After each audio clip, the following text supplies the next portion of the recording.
दिल्ली का नाम सुनते ही आपके मन में लाल किला या इंडिया गेट की तस्वीर आती होगी। पर आज के समय में ये जगह नई दिल्ली के अक्षरधाम मंदिर ने ले ली है। इस मंदिर की हर एक चीज़ आपको अट्रैक्ट करती है, फिर चाहे वो यहाँ की बारीकी सीखी गई नक्काशी हो, एकदम से पलक झपका कर रियल दिखने वाले यहाँ के एग्जीबिशंस, या फिर पानी और लाइट का सही इस्तेमाल करके स्टोरी सुनाकर हमें बहुत कुछ सिखा देने वाला यहाँ का वाटर शो। ऐसे ही बहुत सी चीज़ें अक्षरधाम मंदिर को खास बनाती है। तो आइए अक्षरधाम मंदिर पर एक नज़र डालते हैं और जानते हैं इस मंदिर की विशेषताओं के बारे में। इस मंदिर को एपीजे अब्दुल कलाम सर ने 6 नवंबर 2005 को शासकीय रूप से खोला था। दूसरे मंदिरों की तरह इस मंदिर में भी मेटल, स्टील या कंक्रीट का इस्तेमाल नहीं हुआ है। इस मंदिर को पूर्ण रूप से वास्तुशास्त्र के अनुसार ही बनाया है। इस मंदिर में मुख्य मंदिर के अलावा भी कई और स्पॉट्स हैं जो आपको एक अलग ही दुनिया में ले जाते हैं। इसमें सजानन दर्शन, नीलकंठ दर्शन और संस्कृत दर्शन शामिल है। तो चलिए ट्रैवलिंग करके इस मंदिर को अच्छी तरह से समझते हैं। इस मंदिर में जाते ही आपका स्वागत दो द्वार करेंगे, भक्ति द्वार और मयूर द्वार। और इन दोनों द्वार के ठीक सामने बना है चरणार्धविंद होली फुटप्रिंट। और उन फुटप्रिंट के ठीक सामने बना है यहाँ का मुख्य मंदिर।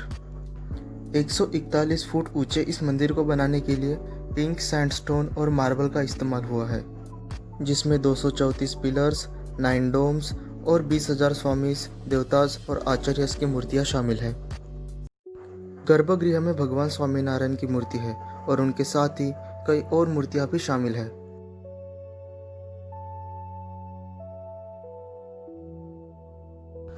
यहाँ की हर एक मूर्ति पंचधातु से बनी है। इसमें राधा कृष्ण, लक्ष्मी नारायण, राम सीता, शिव पार्वती की भी मूर्तियां शामिल है। और यहाँ बने नव मंडपम की भी अपनी विशेषता है। बाहर इस मंदिर के चारों ओर 148 हाथियों को बनाया है।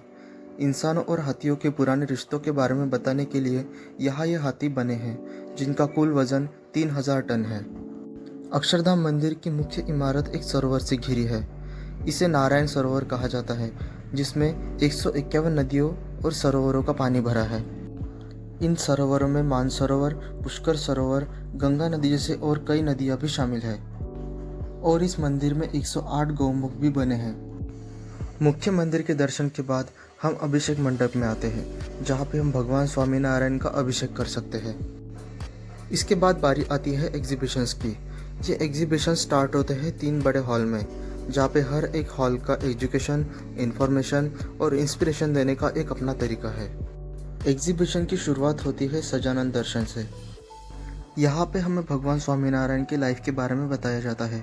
ये एग्जीबिशन हमें non violence, perseverance, prayers, morality और फैमिली वैल्यूज़ के बारे में सिखाती है। अगर आप इन सीन्स को ध्यान से नहीं देखेंगे तो आपको ये पता ही नहीं चलेगा कि वो स्टैचूज़ है। इनके एक्सप्रेशन, इमोशन सब कुछ रियलिस्टिक लगते हैं। यहाँ तक कि इनकी पलकें भी रियलिस्टिक वे में ही झपकती है। इस जगह सीक्रेट ऑफ एवरलास्टिंग हैप्पीनेस और इम्पोर्टेंस ऑफ वेजिटिज्म जैसे पॉइंट्स भी कवर होते हैं, जहाँ पे हमारे एनिमल्स के साथ किए जाने वाले बुरे बर्ताव, उनके हमारे लाइफ में इम्पोर्टेंस और हम किस तरह से उनके साथ प्यार से रह सकते हैं, इसके बारे में डिटेल में समझाया जाता है। इसके बाद बारी आती है नीलकंठ दर्शन की, जहाँ पे लगा है 57 फीट बड़ा और 76 फीट चौड़ा एक जायंट स्क्रीन। इतना बड़ा जायंट स्क्रीन आपने पहले कभी नहीं देखा होगा। इस थिएटर में भगवान स्वामीनारायण के लाइफ के जर्नी के बारे में बताया जाता है कि कैसे उन्होंने 11 साल की उम्र में ही अपना घर छोड़ दिया था। उनका ठंडी हिमालय से लेकर साउथ इंडिया के गर्म बीचेस तक का सफ़र इस थिएटर में दिखाया जाता है।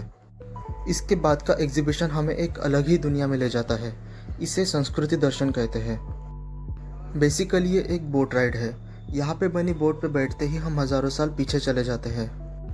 इस 15 मिनट की बोट राइड में भारत ने दुनिया को क्या क्या दिया और क्या क्या सिखाया, इसके बारे में बताया जाता है।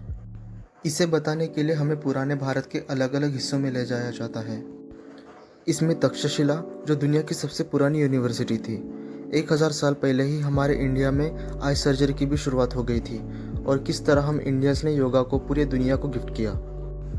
इस तरह की बातें हमें इस बोट राइड में दिखाई जाती है। इन सब के अलावा the birth of Ram, the birth of Krishna, Rasleela, Kans दहन, महाभारत जैसे कई इंडियन हिस्ट्री का मेंशन इन एग्जीबिशन में एज वाइज होता है। सीरियसली अगर आपने ये बोट राइड मिस कर दी तो आपने लाइफ में बहुत कुछ मिस कर दिया, क्योंकि यही आप पास्ट में जाकर इंडियन हिस्ट्री को सही मायनों में एक्सपीरियंस कर सकते हैं। और आखिर में सूरज ढलते ही बारी आती है सहज आनंद मल्टीमीडिया वाटर शो की। यहाँ है यज्ञ पुरुष कुंड, जिसमें 108 तीर्थ स्थान और 2800 सीढ़ियाँ बनी है, और ये ज्योमेट्री के हिसाब से एकदम परफेक्ट बना है। पूरा मंदिर देखने और घूमने के बाद शाम को यहाँ की सीढ़ियों पर आके बैठ जाइए, क्योंकि सूरज ढलते ही शुरू होता है इस मंदिर का हाईलाइटेड पार्ट, यहाँ का वाटर शो। इस वाटर शो में यहाँ की बड़ी बड़ी दीवारों पर गॉड्स की जायंट वीडियोस प्रोजेक्ट होती है, और म्यूज़िक और पानी का सही कॉम्बिनेशन का इस्तेमाल करके स्टोरी के माध्यम से हमें बहुत कुछ सिखाया जाता है। यहाँ पे मौजूद लाइट की मदद से ही पानी को आग, हवा, बिजली जैसी कई चीज़ों में ढाला जाता है। यहाँ पे बैठ के आप बिल्कुल भी गेस नहीं कर सकते कि उन्होंने पानी को ही आग, हवा, बिजली जैसे चीज़ों में ढाला है। और दीवारों पे जो वीडियोस प्रोजेक्ट होती है, उस तरह का एक्सपीरियंस तो आपने पहले कभी नहीं किया होगा। यानी अगर वहाँ अग्निदेव आए तो उनके इशारों पर ही वो पूरा पानी का कुंड आग का बन जाएगा और उनके इशारों को ही फॉलो करेगा। और अगर वायुदेव आए तो वहाँ पे मौजूद पूरा पानी हवा की तरह बिहेव करेगा। इस वाटर शो को देखने के बाद आप रिलैक्स फील करेंगे और यहाँ से बहुत कुछ सीख के भी जाएंगे। इस जगह पे कई और स्पॉट्स है, जैसे कमल बाग, जिसका नाम उसके कमल के आकार के होने पर ही पड़ा है। गार्डन ऑफ इंडिया, जहाँ पे बहुत सी काशी की मूर्तियाँ बनी है, जो देश के महापुरुषों को श्रद्धांजलि देने के लिए बनी है। इस मंदिर में फूड के लिए भी अलग से काउंटर लगे हैं। इन काउंटर्स में आपको पिज्ज़ा, बर्गर, आइसक्रीम के साथ साथ कई इंडियन फूड्स भी मिल जाएंगे। इस मंदिर में बैग, पर्स, फूड, ड्रिंक्स जैसी चीज़ें अलाउड नहीं है, पर आप इस मंदिर में ज्वेलरीज, पासपोर्ट, बेबी फूड जैसी चीज़ें ले जा सकते हैं। इस मंदिर में एंट्री फ्री है और आपको सिर्फ एग्जीबिशंस के लिए पे करना होता है, और ये मंदिर सोमवार को बंद होता है। अक्षरधाम मंदिर से जुड़ी कई और जानकारी इस वीडियो के डिस्क्रिप्शन में अवेलेबल है। अक्षरधाम मंदिर के बारे में कुछ ऐसे फैक्ट्स जो आपको पता नहीं होंगे। अक्षरधाम मंदिर को दुनिया का सबसे विशाल हिंदू मंदिर माना जाता है, जिसे पूरा करने में सिर्फ 5 साल लगे। इस मंदिर को बनाने के लिए 11,000 आर्टिस्ट और वॉलंटियर शामिल हुए थे। दिल्ली में आने वाले 70% टूरिस्ट अक्षरधाम मंदिर को विजिट करते हैं। और सोमवार 10 अप्रैल 2017 को Indian prime minister Narendra Modi और Australian prime minister Malcolm Turnbull ने भी इस मंदिर को विजिट किया था। वर्तमान में अक्षरधाम मंदिर के बिना दिल्ली शहर की कल्पना करना ही मुश्किल है। हमारे इंडियन कल्चर और हिस्ट्री को जानने के लिए आपको इस मंदिर को तो विजिट करना ही चाहिए। और अगर आपको इस तरह की ट्रैवलिंग पसंद है तो इस चैनल को सब्सक्राइब कर लीजिए। अगली जर्नी की टिकट्स आपकी यूट्यूब स्क्रीन पर पहुंच जाएंगी।